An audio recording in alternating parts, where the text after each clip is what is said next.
woman accused of murdering her 11-year-old stepson has again been deemed competent to stand trial.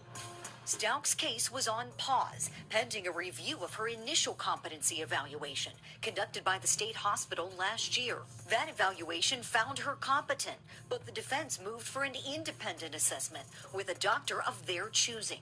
This week, the court deemed Stauch competent after the psychiatrist retained by the defense came to the same conclusion as the state's examiner. That means after more than 6 months of delay, Stauch's case is back on track. Leticia Stauch reported her stepson Gannon missing from his Colorado Springs home on January 27, 2020. Stauch told investigators that Gannon never returned home after playing with his friends. Police opened a missing person investigation while the community took action to try to bring Gannon home. Whatever we could do just to show them that we're thinking of them and, they're in our thoughts and prayers. Investigators examined countless phone, GPS, and home security records and a surveillance video from a neighbor's home. So it just didn't seem right the way she was talking. If my child is missing, I'm going to face the camera and talk to you. That you see the pain in my face. Search warrants uncovered blood matching Gannon's DNA in his room and in the garage near Leticia's car, and the evidence was enough for an arrest. 2 weeks later, Gannon's remains were found in Florida, about 15 miles north of Pensacola. Leticia Stauch is presumed innocent, and according to the arrest affidavit, she has a story. She told investigators Gannon was abducted by a Hispanic man named Eduardo, who took Gannon at gunpoint after sexually assaulting Leticia inside the family's home. That's a story investigators don't believe. Now that Leticia Stauch is competent to stand trial, she's scheduled for a 2-day preliminary hearing on March 11th and 12th. All right, it's a long road, but you have to be competent. You can't just put anyone on trial. I mean, we've got a constitution and defendants have rights. Let's bring in Court TV anchor Julie Grant with more on all of this.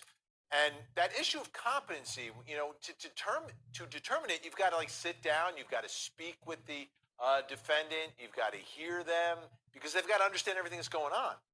Here's my question. That's exactly right. Here's my question, though. Have we ever heard her speak, Leticia Stauch, speak publicly?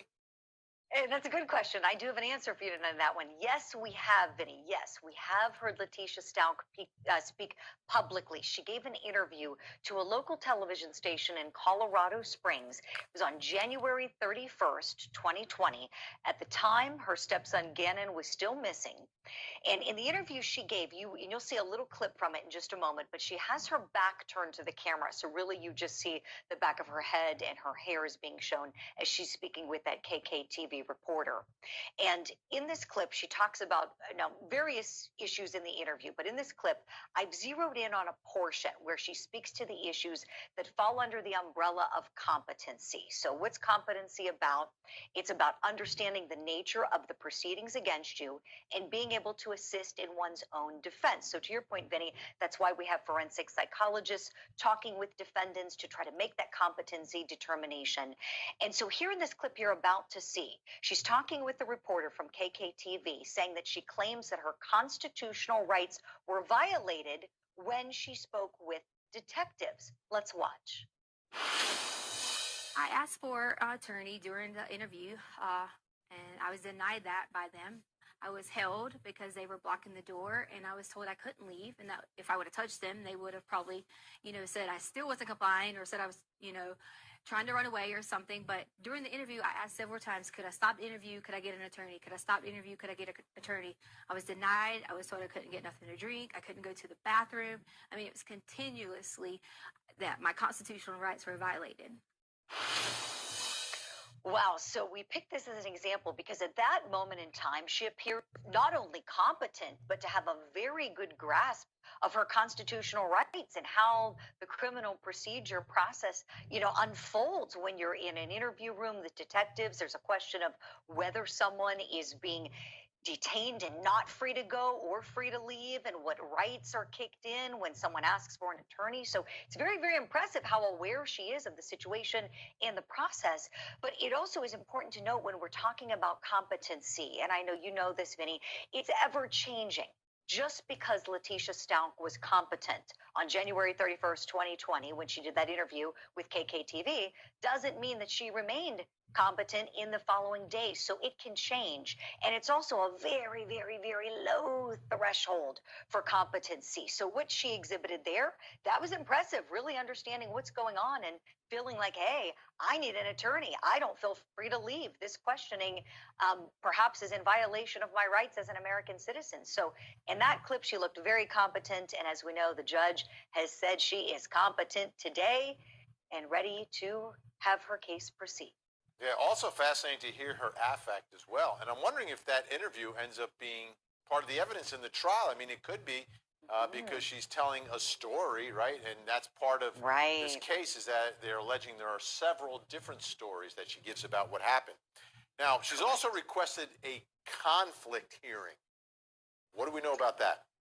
Right. And we don't know a lot about this, unfortunately, Vinny. We don't even know the nature of this conflict that she's alleging. So she's made this request to the court, and we know that there's no date set for that yet. So there will be a hearing. It'll be closed to the public, mainly because we expect that confidential information is going to be put forth on the record. So who knows who this conflict is pertaining to? For example, it could be that perhaps there's a conflict with her attorneys. We don't know that for sure, but I'm just saying, as an example, there could be a conflict. We have two public defenders representing her, and you never know if there was some case or something in the past history where they would have her as a client today and realize, oh, because of past representation of someone connected to her or some other issue, one may have to remove oneself from a case. It happens all the time, but we're not going to be privy to that whenever it happens, and no date is set yet for that. But we'll be watching it, and we'll see, and it will be noticeable if she does have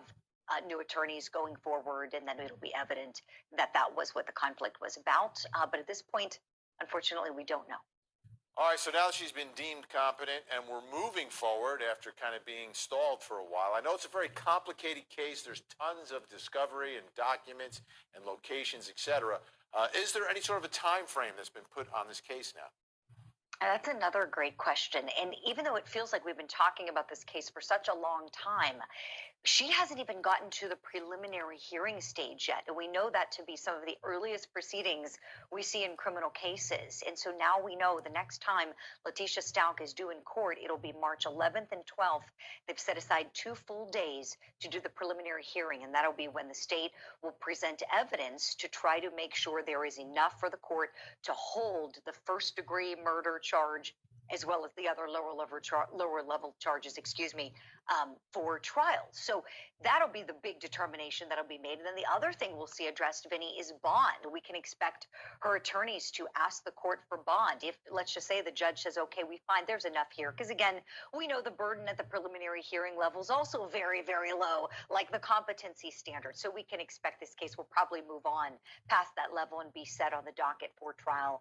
And then we can see if they will grant her a bond. My gut is a big no on that one, given the severity of the charges and everything that is being alleged here. But stranger things have happened, as you know. And just want to point something out, too, as we're looking at the calendar. I mean, we're into the new year, and January 27th will be the date. So we're coming up on the anniversary of when Gannon Stauch was last seen. So certainly I'm sure his family is very happy to have this news of the competency, those who are advocating for him and for justice for this precious little boy who was gone way too soon. They're going to be remembering him on that anniversary. And of course, we're going to be watching to see this case all the way through, Vinny. Absolutely. And again, this is not going to be an easy case for prosecutors, because you have so many different places where the